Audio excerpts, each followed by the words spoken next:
everyone, it's Mary. Welcome back to the channel. I am doing a holiday card series, but I'm going to try to do it a little bit differently, and I'm going to try to see if we can use up some stuff that we've been keeping and hoarding and share some tips and tricks along the way. So today's video is dedicated to pattern paper. So I'm showing you right here some of the things that I'm using. I have my pattern paper, the peppermint, and then I have the coordinating solids. I'm also going to be pulling out some of my favorite items. I want to make sure I'm setting aside time to use the stuff that I'm getting. And so I hope that this helps inspire you to do the same. So this right here, I have to say this is one of my favorites this year. There is something about dies, sentiment dies, that have the shadow behind it, because I will bubble cut it anyway, which means cut it around the letters, but the shadow just makes it so much easier. I'm also going to be using these border dies here, some snowflake dies, just some really great stuff I have in my stash to make up these cards. So I'm going to talk about multiple ways that you can use your pattern paper for different designs. So this is, I cut out and just showing you up close the embossing of this little snowflake thing. And I'm going to start assembling this card already. Now, the pattern paper I chose, like I said, was the peppermint. Whatever you have, pull it out and start going through it, because I mean, if you want to collect it, that's fine too. I support you in your endeavors. But if you want to actually use the stuff you have, you got to get it out and you got to look at it. You got to know what you have and start getting to use. Okay, so I'm just going to start putting this card together. So my deal with pattern paper is I had to let a lot of it go over the years because I just wasn't using it. It was taking up space. So I've narrowed it down to very specific kinds of paper that I like. For one, I do like the thicker cardstock pattern paper. So the stuff here I'm using from scrapbook.com is a little bit on the thicker side. So you can use it for more things instead of that really super thin like copy paper pattern paper. And I use that. So that's one. And then specific designs, because I'm not really a user of pattern paper all the time. But again, just trying to use up what I have. So I'm going to run these dies through my little We Are Memory Keepers die cutting machine that goes right on my desk. I love it. It suctions down. A lot of you have asked me about that, and after a lot of use now, I would highly recommend it if you need one of those little ones on your desk. I think it's great to kind of just run through quickly some of these smaller things that I'm doing. All right, so now I'm going to pull out a stamp that I have here, and I'm going to mask off the hello in the stamp. So I'm going to go back over, I'm going to put my little yellow tape there, I'm going to stamp it, and then I'm going to be able to remember to pull that tape off before you do that, or else you're just going to make a mess. And I'm laying out my card here just a little bit differently than I normally would. Oh, before we move on, I wanted to show you, these are the other die sentiments in this little die set. And I used the white cardstock with the black shadow, and it's just ultimately, it's my favorite. It's my favorite look. I did it a little differently for this card because I wanted it to all coordinate. So I used the lighter aqua color in the hello, the thin hello right here, and then the shadow is more of the navy color. Again, those colors are from my peppermint pad. As far as colored cardstock goes, I think I'd probably put colored cardstock in the same category as pattern paper for me. I don't use it a whole lot. I find myself ink blending a lot or using stencils, and so that's probably more my go-to, but this is another usage for your solid cardstock as well to make the cards all coordinate nicely. I'm going to put my snowflake dies down, and then I'm going to put some pops of color in the silver glitter just right there in the center of your snowflake. All right, so that's just going to finish off that card. Okay, tip number 2, use your pattern paper for some really fun 3D type things. So this is definitely a hand deliver kind of card situation. It's going to be really hard to put this in an envelope. You can definitely, when you're handing out your gifts, if it's family members or whatnot, this is a great option for that. Or you can make an actual ornament for your tree. So that's another option I did not show in this video. But you can do everything I'm doing, just complete the look without using that white circle up there at the top of the frame as the base. So I cut this out 6 times. One time with the white cardstock, that's going to be my base where everything gets glued. And then 5 times with different patterns from that same coordinating set. That's what I love about coordinating sets of pattern paper, because they all really go nicely together. And so I am going to fold them in half and then use my bone folder to score to make it nice and firm down. Then I'm just going to take out my Barely Art glue and I am going to start gluing them together. So I do speed this up just a little bit, but it's a very, very simple process. I love this look. I used circle dies for this, but that's not something you have to have in your stash. You can hand cut these. That's fine. You're still going to get a beautiful little look for your card. Of course, the circle dies does make it very easy. If you have a circle punch, don't discount that either, because I know some of us still keep some punches in our stash, so you can use that as well. So here you can see now I have the back is flat. Again, if you wanted to do a full ornament, you just keep going or connect those two and it'll open it up. And then you can affix, well, that's a different strategy. I would probably put the thread in there already with the glue. But all right, so for this card though, we're gonna put it onto a flat backing, and now we have this really cute 3D ornament for our card. Now I am going to add still some more pattern paper, but before we get to that, let's talk about these sentiments here. I pulled out, so I had to have them, right? Anyone else? Had to have it, and I have yet to use it. So I am going to use these. So I'm pulling out these dies, which are quite substantial, by the way. They're a really good size.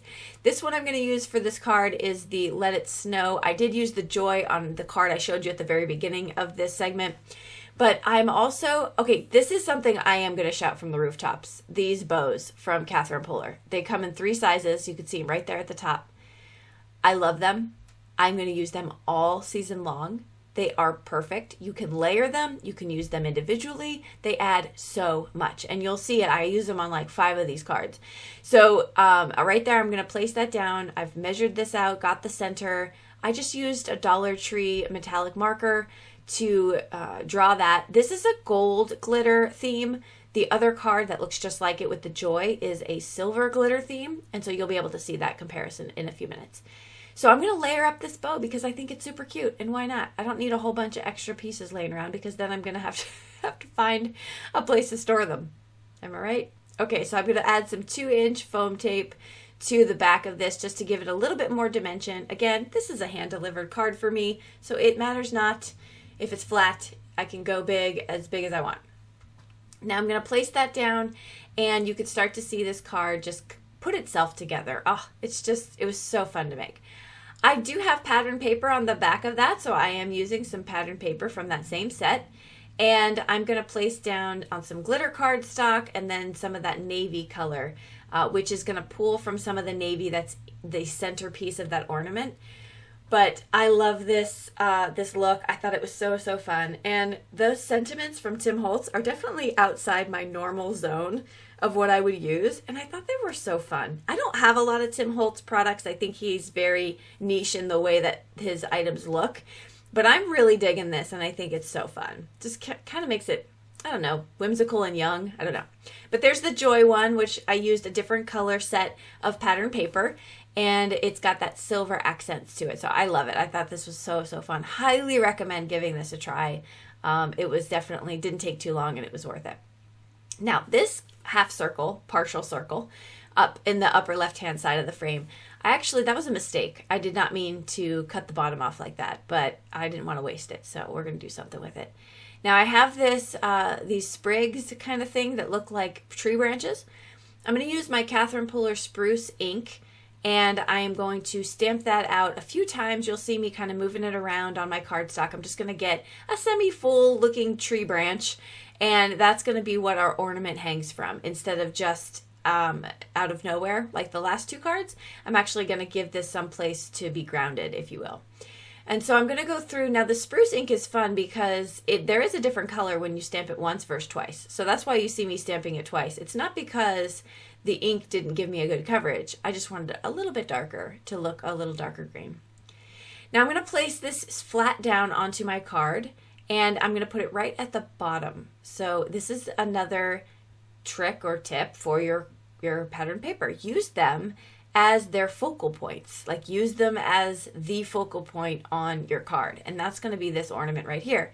And you can't tell that I made a mistake because it looks like it's supposed to be cut off at the bottom, right?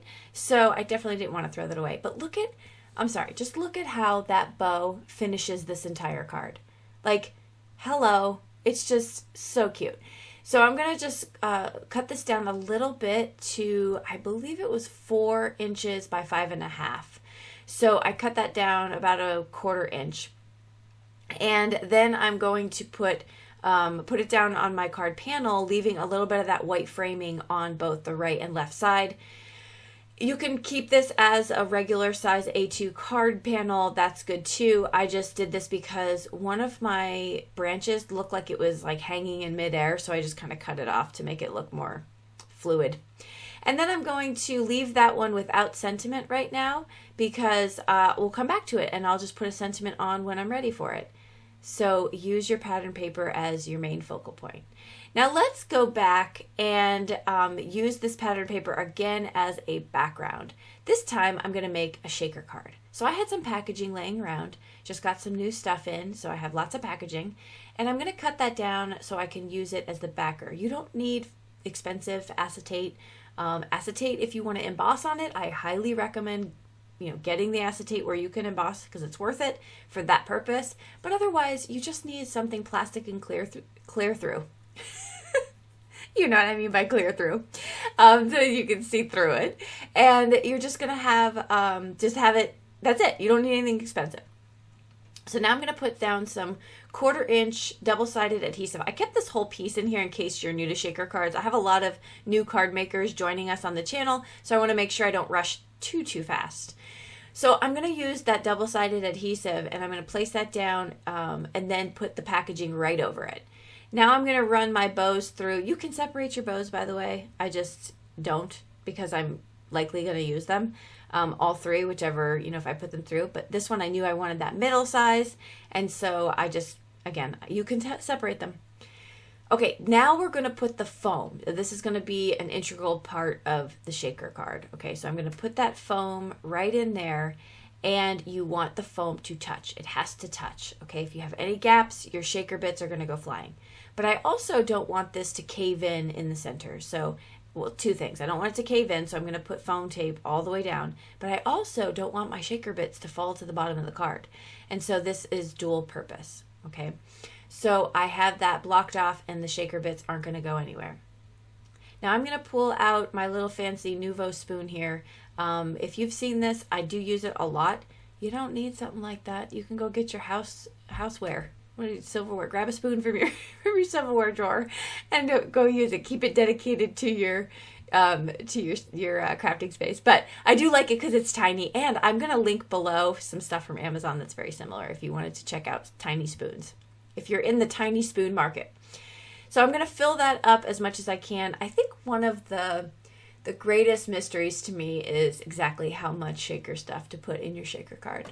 Anyone else? Because I always either put too much or too little. I have to say, because these are really, really flat filler kind of things, this was fun and I felt like I can go a little bit more. So I feel like that's enough, right? I feel like that's a good amount. So my shaker card's done, and then all I'm going to do for this one is add the bow right to the center. We're making a lot of ornaments. I see a theme here. A theme is going on, and that is ornaments. But I'm also going to add my sentiment. Now, what I was talking about before with sentiments when I mentioned bubble cutting, I heat embossed white embossing on black cardstock with that Happy Holidays, and then I cut around it to keep a little bit of that black border. Okay, that's what I meant by bubble cutting. So here's some close-ups of the shaker, and you could see down in the lower right hand corner there's another shaker card I did with some extras, trying to use up as much as I possibly can while I have the dedicated time and space to craft.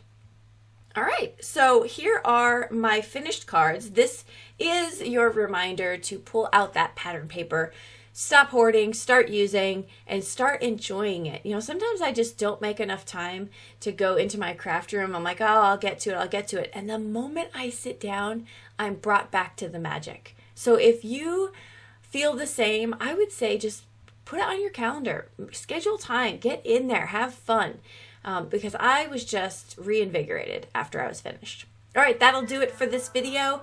Just a couple things before we go. In the description box below, if you expand that, you're going to see a few links down there. One, I'd love for you to join my email listing. I send out free printable downloads all the time, and I have some Christmas ones coming up, so you can get those for free if you sign up with me there. Plus, I send out updates and all kinds of good stuff.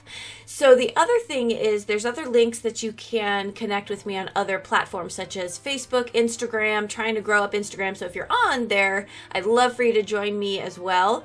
And I will see you all down in the comments below and in the next video. And I'm super excited about this series. And comment if you have some ideas for the series, because I would love to tackle them. We'll see you soon. Bye-bye.